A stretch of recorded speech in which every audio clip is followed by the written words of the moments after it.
മക്കളെ, ഇന്ന് നമുക്ക് നീലി ചിടിയ എന്ന ചാപ്റ്ററിലെ പരീക്ഷാ ചോദ്യങ്ങൾ നോക്കാം. ഓക്കെ, എക്സാമിന് എങ്ങനെയാണോ ചോദിക്കുന്നത് അതുപോലെ നമുക്ക് എക്സാം ക്വസ്റ്റ്യൻസ് ഉണ്ടാക്കി പഠിക്കണം. എങ്കിലാണ് നിങ്ങൾക്ക് എക്സാമിന് എങ്ങനെ ചോദ്യം ചോദിച്ചാലും അതിന് ആൻസർ എഴുതാൻ പറ്റുള്ളൂ. അപ്പോൾ നോക്കാം. നീലെ ആസമാൻ സേ കോൻ ഉതിരി.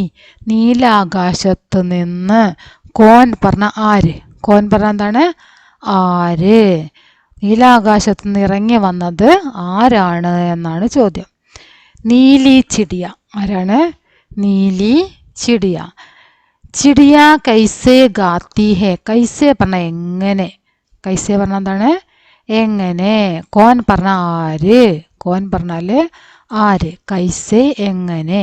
ചിടിയ കൈസേ ഗാത്തി ഹെ. ചിടിയ എങ്ങനെയാണ് പാടുന്നത്. ചിപ്കർ ഒളിച്ചിരുന്നിട്ട്. ചിപ്കർ. ചിടിയ കഹാം ചിപ്കർ ഗാത്തി ഹെ. കഹാം എവിടെ. കഹാ പറഞ്ഞ എന്താണ്? എവിടെ. ചിടിയ കഹാം ചിപ്കർ ഗാത്തി ഹെ. ചിടിയ എവിടെയാണ് ഒളിച്ചിരുന്ന് പാടുന്നത്.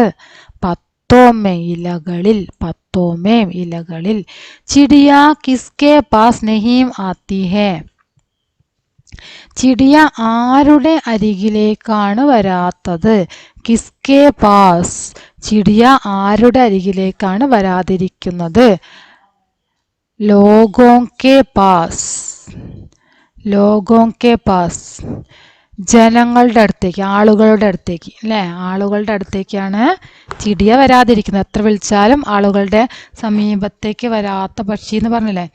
ലോഗോങ്കെ പാസ്. ആളുകളുടെ അരികിൽ. ചിടിയ ദാന ഗാക്കർ കൈസെ ഉട് ജാത്തി ഹെ. ചിടിയ ദാന ഗാക്കർ. ചിടിയ ധാന്യമണികൾ കഴിച്ചതിന് ശേഷം, ഭക്ഷണം കഴിച്ചതിന് ശേഷം, കൈസെ ഉട് ജാത്തി ഹെ എങ്ങനെയാണ് പറന്നു പോകുന്നത്. ധാന്യമണികളൊക്കെ കൊത്തിപ്പെറുക്കി കഴിക്കുന്നു. അതിനുശേഷം അതെങ്ങനെയാണ് പറന്നു പോകുന്നത് എന്നാണ് ചോദിച്ചത്. ജൽദി ഉട് ജാത്തി ഹെ. പെട്ടെന്ന് തന്നെ പറന്നു പോവുകയാണ് ചെയ്യണത് അല്ലേ. ജൽദി ഉട് ജാത്തി ഹെ. തായാണ് കേട്ടോ അത്. ജൽദി ഉട് ജാത്തി ഹെ.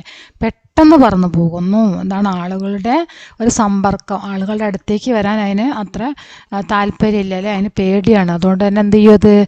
ഭക്ഷണം കഴിച്ചിട്ട് പെട്ടെന്ന് അങ്ങോട്ട് പറന്നു പോകും. ജൽദി. ഇനി പക്ഷിയൊക്കെ നാം ലിഖ എന്നാണ് നിങ്ങൾക്ക് സ്കൂളിലേക്ക് ചെയ്ത് വരാൻ പറയുന്ന വർക്കാണിത്. നിങ്ങളോട് പക്ഷികളുടെ പേര് എഴുതാനും അതുപോലെ തന്നെ ചിത്രം ഒട്ടിച്ചിട്ട് എന്ത് ചെയ്യണം? അതിൽ നിങ്ങൾ പക്ഷികളുടെ പേരെഴുതണം. ഹിന്ദിയിൽ എഴുതാൻ വേണ്ടിയിട്ട് പറയും. ഓക്കെ, അപ്പോൾ നിങ്ങൾ ചെയ്യേണ്ട കാര്യം, നിങ്ങളുടെ കയ്യിലുള്ള പിക്ചർ ഏതൊക്കെയാണോ, നിങ്ങളുടെ കയ്യിൽ ഇപ്പോൾ ഏതെങ്കിലുമൊക്കെ പക്ഷികളുടെ ചിത്രം കിട്ടിയിട്ടുണ്ടാവുമല്ലോ, ആ ചിത്രങ്ങളും ഒട്ടിക്കുക. അതിൻ്റെ പേരെഴുതാം. ഓക്കെ, അല്ലാതെ നിങ്ങൾക്ക് അറിയുന്ന പേരുള്ളത് നോക്കി നടന്നാൽ ചിലപ്പം അതിനനുസരിച്ച് ചിത്രം കിട്ടിയെന്ന് വരില്ല. അപ്പോൾ കിട്ടിയ ചിത്രത്തിനെ ഒട്ടിച്ചിട്ട് അതിലെന്ത് ചെയ്യുക? ആ പക്ഷിക്ക് എന്താണോ പേര് പറയുന്നത് ആ പേര് എഴുതി വെക്കുക. അതെ, ഇവിടെ കുറച്ചെണ്ണം എഴുതിയിട്ടുണ്ട്. തോത്ത. തോത്ത എന്ന് പറഞ്ഞാൽ തത്ത. തത്തയുടെ പിക്ചർ ഒട്ടിക്കുക, എന്നിട്ട് തോത്ത എന്ന് എഴുതുക. അതുപോലെ തന്നെ മൂങ്ങ. ഉല്ലു. മൂങ്ങയുടെ പിക്ചർ ഒട്ടിക്കുക, ഉല്ലു എന്ന് എഴുതുക. കാക്ക. കൗവ. മോർ. മയിൽ. കോയൽ പറഞ്ഞ കുയിൽ. ബതക്ക്. താറാവ്. താറാവിൻ്റെയൊക്കെ ചിത്രം ഒട്ടിച്ചിട്ട് ബതക്ക് എന്ന് എഴുതുക. ബഗുള. കൊക്ക്. കൊക്കിൻ്റെ ചിത്രം ഒട്ടിക്കുക, ബഗുള എന്ന് എഴുതുക. ഓക്കെ. മുർഗി. മുർഗി പറഞ്ഞാൽ കോഴി. മുർഗി പറഞ്ഞാൽ എന്താണ്? കോഴി. ചൂസ എന്ന് പറഞ്ഞാൽ കോഴിക്കുഞ്ഞ്. കോഴിക്കുഞ്ഞിനാണ് ചൂസ എന്ന് പറയുന്നത്. മുർഗി പറഞ്ഞാൽ എന്താണ്? കോഴി. അപ്പം ഇനി അടുത്തത് സമാനാർത്ഥക ശബ്ദമാണ്. സമാനാർത്ഥക ശബ്ദ് അതേ അർത്ഥം വരുന്നതാണ് പറഞ്ഞിട്ടോ. ജൽദി പെട്ടെന്ന്. ജഡ് പറഞ്ഞാലും പെട്ടെന്ന്. ജൽദി ജഡ്. ജൽദി പറഞ്ഞാലും പെട്ടെന്ന്, ജഡ് പറഞ്ഞാലും പെട്ടെന്ന്, വേഗം എന്നുള്ള അർത്ഥം. വേഗത്തിൽ എന്നർത്ഥമാണ് രണ്ടിനും. അതുപോലെ തന്നെ പങ്ക്. പങ്ക് പറഞ്ഞാൽ ചിറക്. പർ എന്ന് പറഞ്ഞാലും ചിറകാണ്.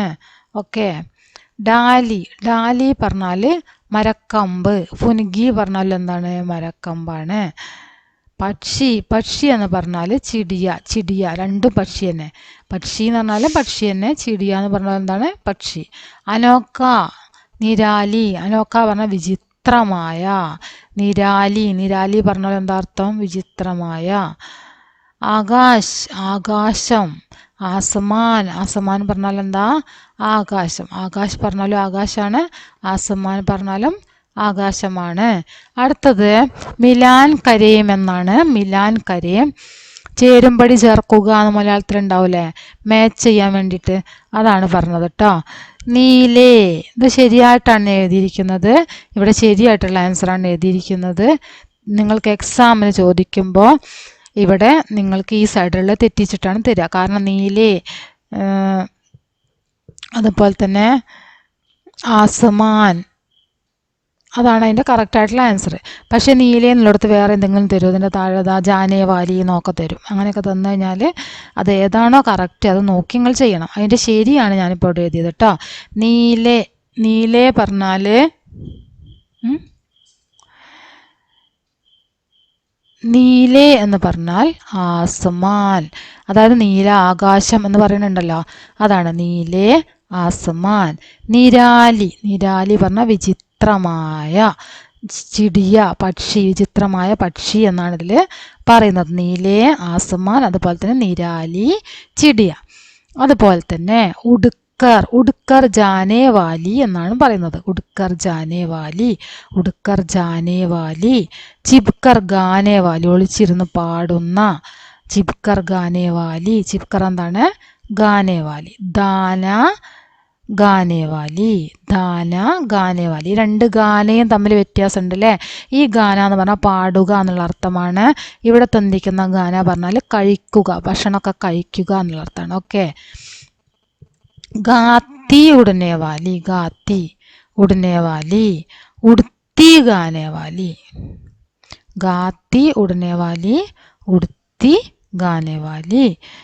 इस डाली से उस डाली पर, इस डाली से उस डाली पर. ലാക്ക് ബുലാവും, ലക്ഷം തവണ വിളിച്ചാലും. നാനേവാലി, വരാത്ത പക്ഷി അല്ലേ? ലക്ഷം തവണ വിളിച്ചാലും എന്താണ്? നാനേവാലി, ചിടിയ, വരാത്ത പക്ഷിയാണ്. അപ്പോൾ അത്രയാണ് നമ്മൾക്ക് ഇതിലുള്ള ക്വസ്റ്റ്യൻസ്. അത് നിങ്ങൾ ശരിക്ക് പഠിക്കുക. നിങ്ങൾക്ക് എക്സാമിന് എങ്ങനെയാണ് ചോദിക്കുക എന്ന് പറയാൻ പറ്റില്ല. അതുകൊണ്ട് തന്നെ എന്ത് ചെയ്യുക, ഈ ചാപ്റ്റർ നന്നായിട്ട് പഠിക്കുക. ഇതുപോലെ 1 വേർഡ് ക്വസ്റ്റ്യൻസ് പഠിക്കുക. ഓരോ വരിയും നന്നായിട്ട് പഠിച്ച് വെക്കുക. ഓക്കെ.